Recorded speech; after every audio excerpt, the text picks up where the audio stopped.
Magandang hapon, Sister Jocelyn. Dito na ako. Magsalita ka na.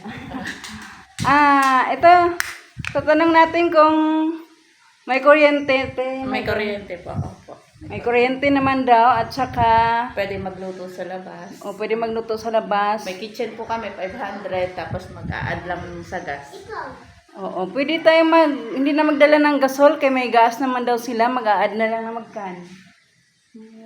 Hindi 300 yata po. Kasi sa baba kasi si Mami.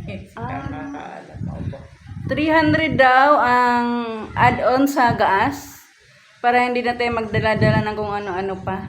Pwede kami magdala na mag-ihaw kami. Pwede po. Pwede naman daw magluto. Di kuryente din, pwede na. Pwede.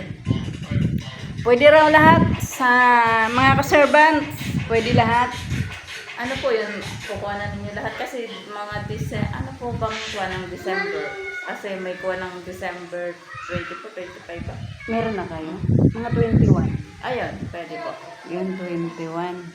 Alam dyan, ito, magkano to? 1.5 po. 22 22 hours. 22 hours. Opo. Yun. Ayun, 2K po. At okay pala May yun. kitchen. May kitchen na Pwede naman po okay. natin tingnan. Opo. Sige, tignan Sige natin. po. Kuha lang ako ng susi. Para na rin ako nagbablog. I-vlog ko na rin ito. Oo. Wait lang, kukunin. Kukuha lang ako.